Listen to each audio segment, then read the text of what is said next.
Welcome to another episode of NEC-Suites, where we have the privilege of interviewing community leaders to provide insights to our small business community.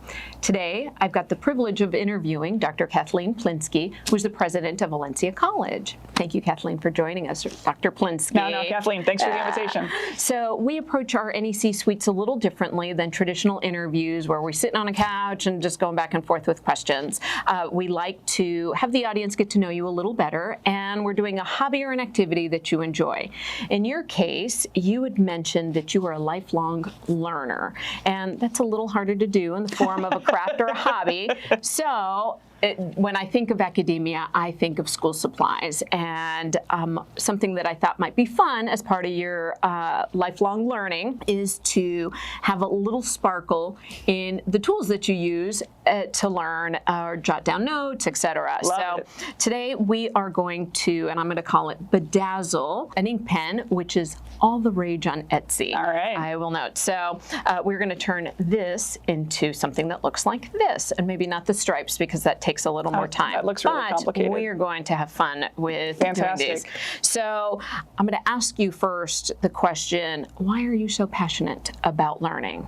I guess I love learning. I always, and yeah, as a kid, you know, when it was time to buy school supplies at the beginning of the year, like that was probably better than Christmas shopping, right? Yeah. Like getting the school supplies right. Get the right colored pencils. Yeah, and the glitter. I mean, I'm still all about that, but definitely would have been all about that as a kid. So, you know, for me, just having the opportunity to go to college was completely life changing, and I was really fortunate to receive a scholarship to go to college. And so that has really become my passion, creating opportunities for anyone who wants to continue learning to have the chance to do so. Well, and you do a remarkable job. Obviously, I'm a little more familiar than the average bear with when it comes to the College of Valencia. Right. Yeah. But you do a remarkable job in truly making the college accessible to all. We'll start with the first step of this, and then we're going to move to the next table. Okay. First step is cutting taking the pen apart, cutting the little knobs off, which we've already done, and then you spray paint the pen in the base color. All right. So that's already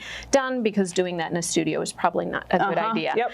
So now we're going to apply the epoxy, and then we're going to drizzle the glitter on top, and then this is a UV resin, so we've got to cure it, and we've got the lamps right there. Okay. So the key is to constantly kind of twirl it because the epoxy moves, even though it'll be anchored a little with the glitter, it still will float. So I will start with the first, and you asked that I do a show and tell. So, so it's just a line across, and you'll see it starts to move already, but just a line across. Okay. Good job. Yay, okay, and now you're just smearing it around. Okay. And so everyone has different styles. If you watch YouTube videos of people doing this, and it's just, twirling it around to kind of get it all around the pen. Yeah. And if you want, twirl the pen if you want. It makes it a little easier to apply it around. Okay. And so once it's smeared, and then we'll apply the glitter. Okay. And we will do this 2 or 3 times, depending on the coverage that we get with the glitter. Got it. And because there's a little epoxy in that bowl, I'm going to swap bowls with you. Nope, that's all fine. It's all good. Okay, so now literally just grab the glitter and twirl it around as you're sprinkling it over. There's really no way of doing this wrong. And that's I bet I could find it. You're doing great. So we call you Dr. Plinske, obviously, because you've earned a PhD, but you noted that you are studying again. So what are you getting a second PhD in? Well, so this is kind of interesting. So doctorate can mean a couple of different types of degrees. So my first doctorate is an EDD, so it's a doctorate of education. Okay. So PhD is Doctor of Philosophy. So I have a Doctor of Education from Pepperdine University. Okay. And then I'm now working on what's called a PhilD, which is a Doctorate of Philanthropy. A PhilD. Okay, so is it still PhD? Okay, so we're going to pop it in here. We're going to hit the 60 seconds button. Okay. And just pop it in. Yeah, and twirl so that it doesn't settle in. So, okay. So it's actually PHIL capital D. So it's a couple. So it's a couple. It's 2 more letters than a PhD. Well, that's kind of after the second one. So that's really interesting though, because most individuals just think PhD is a PhD, but in the academia world, obviously there's more to that. So what made you want to go into, especially, one, studying that, but just even pursuing such an advanced degree? When I became president of Valencia, one of the responsibilities that is typically associated with being a college or university president is fundraising. And that was an area that I just didn't have a significant amount of experience and wanted to learn more. And did a couple of trainings that were hosted by the Lilly School of Philanthropy out of Indiana University. And I was just really impressed with the structure of their program and training. I told them that I really was impressed, and they said, well, if you enjoyed it so much, we're starting an online doctorate. You should sign up. And I was like, nope, I'm good. Thank you. Don't need to do that again. That was kind of like me after my master's. Right? Peace out. Right? Done. Exactly. But then I started doing a little bit more research, and I found that of the $50 billion, with a B, like Belinda, the $50 billion contributed philanthropically to higher education every year in the United States. Less than 2% of those gifts go toward community colleges. Oh, wow. Even though community colleges enroll about 40% of the students in the U.S. And are, if memory serves me right, sometimes the least funded when it comes to state appropriations, and just not Florida, just across the U.S. Across the entire country. And so I really do believe that philanthropic gifts to community colleges can make the greatest impact, would have the greatest return on investment. So I'm really interested in studying which community colleges are doing fundraising well and what we might be able to learn and borrow from their success. So now we're going to do it again. Okay. And you want me to reuse this? Yes, you'll pour it over and then use that as well. And I'm, in the meantime, going to cheat a little. Do you want me to pour it over this? So you will use the bowl to kind of sprinkle it over. Okay. Yes, but first let's do another layer of the epoxy. Right. Yep, so that sticky. it sticks. Yep. And then it's pretty smear it around. Yeah, and it turns hard, and then it's just this really pretty thing at the end. Yeah. So, okay, so there's that. Oops, okay, so not over the bowl. Yeah, no. Learned. See, lifelong learning. Technically you can, but it then you make the bowl sticky, right? Just unless you cure it. So, President of Valencia is a very, very impressive role and such an amazing responsibility. What was your professional trajectory to get there? And you may need a little more glitter or a little more epoxy, which is fine to apply for the next go. So I went to undergraduate actually at Indiana University, and I graduated with a bachelor's degree in physics and Spanish. And then when I graduated, I thought, what do you do with a degree in physics and Spanish? You promote NEO-City, which you do remarkably well for Osceola County, I'm going to note. There have been some really cool moments in my career at Valencia where I have been able to use both the STEM and the Spanish, which has been really, really neat. But I really was interested in teaching at my hometown community college. I was interested in teaching Spanish. And so I started working and was hired actually as an instructional media specialist. This was all the way back in 2001. The college had a grand total of 4 online courses at the time. This was my hometown community college in Illinois. How long ago was that, if you don't mind? So almost 25 years. Okay. So online courses were like just starting, like they are now. Just starting. Yeah. And for example, YouTube didn't exist at the time. Yeah. So if you wanted to have video content for students, the only way you could distribute it was through CD-ROM. Oh, I was going to say or what was it, MySpace? Yeah, MySpace was right about, it was right about that time. Facebook didn't exist yet. I mean, it was before all of that. So I remember one of my most exciting days at work was when we got a CD-ROM duplicator, like a robotic. So this is like way back in the day. So started with that. I immediately started working on my master's degree in Spanish while I was working full time. And then it really just a lot of serendipity. People were leaving the college at the right time, lots of opportunities. I started working on my doctorate from Pepperdine in educational technology at the time because that was so close to what I was doing in that job. And then the board fired the president. Didn't have a transition succession plan. They appointed a vice president who had already announced he was going to retire, so he retired. They then appointed the CFO, who was frustrated that he wasn't the one appointed in the first place. So he started looking for another job. So after a few weeks, he quit. Oh, wow. They then brought in somebody from the outside to serve as the interim president. After about a month, he was like, I'm not doing this. And so at the ripe old age of 29, I was the most senior executive left at the college. And they're like, your turn. So I got to be interim president.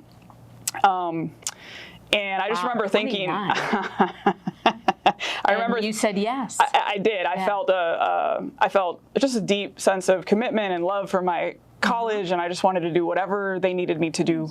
And so we had one of the trustees who said in a public board meeting, if we're going to appoint a 29-year-old to be our president, we have to send her to finishing school. Oh. So fortunately, the finishing school that they sent me to was called the League for Innovation's Executive Leadership Institute. Okay. And Dr. Schugert was one of the presenters, and I heard him talk about Valencia, and I just remember thinking, I wonder what it would be like to work at a place like that. Yeah. And then a couple months later, I saw that there was a posting for the Osceola campus provost position. Yes. And which is actually how we met originally. Yes. Yep. Yeah, so I just the city. threw my hat in the ring thinking I had no chance whatsoever. But that's how I got started at Valencia. Well, you've gone through finishing school. Yeah. Oh, so wow. that was the path. Oh, neat. A little bit of a meandering journey. Yeah, but it's the interest in wanting to give back to the community, that heart of service. Absolutely. And it really positioned you for success. So congratulations. Thank you. That's awesome. Yeah. So I'm going to ask now a remedial question. What's the difference between a college and a university? And now we're going to do the last coat of epoxy. I think you've got enough coverage here where I don't think you need any more glitter. I think you're good. So, okay, so just epoxy? Just epoxy. We're going to smear it around, and then we'll bake it, and then traditionally we would sand it down, but we'll see. Okay.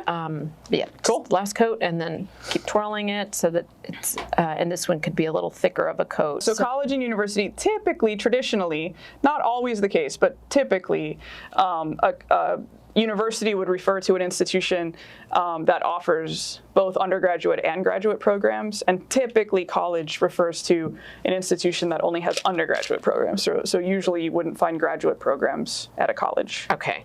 Isn't it something like universities also are built on a number of colleges, using UCF as an example, College of Engineering, College of Business Administration? Yeah, so something like that too? Yeah, sometimes universities use that nomenclature.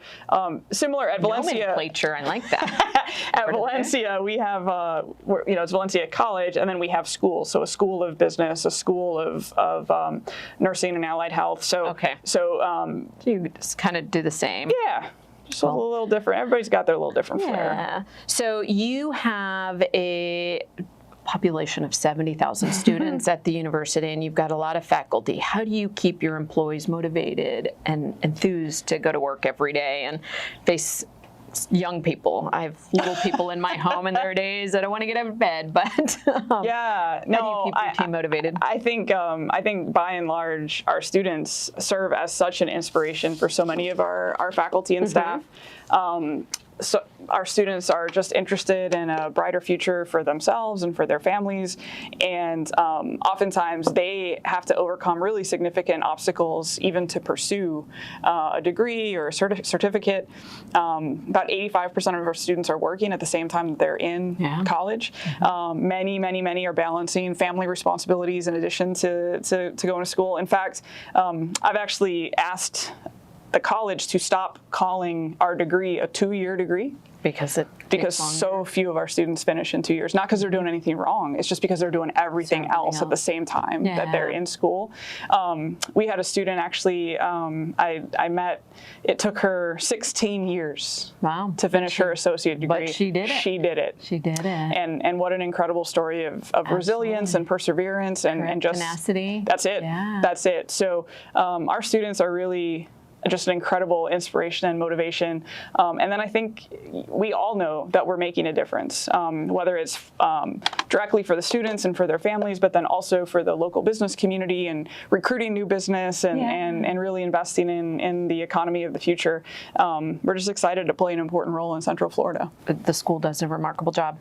Speaking of a role within Central Florida, running any of the 12 campuses that Valencia has is almost like running a small city to a degree. How do small businesses find vendor opportunities or contracting opportunities with the college? All of our procurement processes are electronic now, so we are part of Vendor Link. So if a vendor registers online with Vendor Link, they can actually they can go to our website, and then there's a little search feature, and if you just search for procurement, there's a way there that you can register, and that'll get you connected with all of those online vendor opportunities. So anytime we have a project that goes out for bid or for invitations to negotiate or letters of interest, that's a way to stay connected. Yeah, Gotcha. yeah. Now we're going to apply the decal onto it. All right, this looks very precise. So it's, well, again, you can't, it's hard to mess these up, I keep saying. You want to make a bet? Well, the nice thing about the decals is that even if you make them crooked or whatever, Yeah, it it's still kind of their looks intentional. artistic style. Got it. Absolutely. All right. So yours was for Solange. So Wonderful. there's that one. So, and this was Carmina. So what we do is, this is a sticker, Okay. and it's kind of a reverse sticker where it sticks on the bottom. So just peel it apart, Okay. grab the name, and then just lay it flat or at an angle or however you think you want to lay it. Hopefully has a little grid there. It's very precise. Yeah, it didn't stick them. So, but this is vinyl that I took the liberty of cutting last night because, again, our episodes are all at 10 minutes, so we'll be here forever. So we will peel it off. Oh, I guess, what? So we will scrape this on to have it stick. And then normally these would get sanded down to get evened out. That's why yours is a little scruffed up. But we will apply one more coat of the epoxy, bake it, and then we'll assemble it. So if there was a book that you were going to recommend to a small business owner, what would that book be? Actually, in my coursework this year, we read a book titled The New Leadership Literacies by Bob Johansen. New Leadership Literacies. New Leadership Literacies. So okay. the premise of the book is that just the context of the world has changed so much that some of the traditional leadership skills that you might have learned in school have changed and need updating. So he describes that in simulation work, especially with the military, they used to have an acronym called VUCA, V-U-C-A, which stood for volatile, uncertain, complex, and ambiguous. Okay. And he says that's not even extreme enough anymore to describe the current context. So he's updated it to the BANI world, B-A-N-I, which stands for brittle, anxious, nonlinear, and incomprehensible. Okay. So he says, like, you can't necessarily draw a straight line from X to Y any longer because things are so complex, as an example. So he really talks about the need for like long-term visioning. He talks about he's a futurist, so he really is interested in thinking about what the future will be like and how to plan for it. And he says it's a lot easier to imagine what you would need to do 10 years from now than, say, 10 months from now. Like, if you can have that longer term vision, it's going to make that planning so much easier. What was the best business advice you've ever been given? It's going to sound so simple, but for me, it's just a compass, which is do the right thing for the right reason. Do the right thing for the right reasons. Sometimes, you know, you can get in your head and things are really complicated and seem really complex. And at the end of the day, if you ask yourself, what's the right thing? And what's the right thing for the right reason? Oftentimes it makes it really clear. So the final step would be to run the top through the pen, then you'd place the ink barrel, and then you'd seal it with That's so cool. the end cap. And then you That is end really up neat. with that final product. I love it. A bedazzled pen. That's amazing. To make it fun as you jot down notes. I love it. That is very, very personalized. cool. So That's really special. Thank you. Thank you so much for joining us. Thank today. you. I loved enjoyed learning this. about it. Lifelong learner. That's right. With glittering today. So excellent. So we always wrap up with all episodes saying the same phrase. So I'm going to have you join me in saying Fantastic. it. So, Start or grow your business, make connections, NEC the possibilities. Thanks for watching.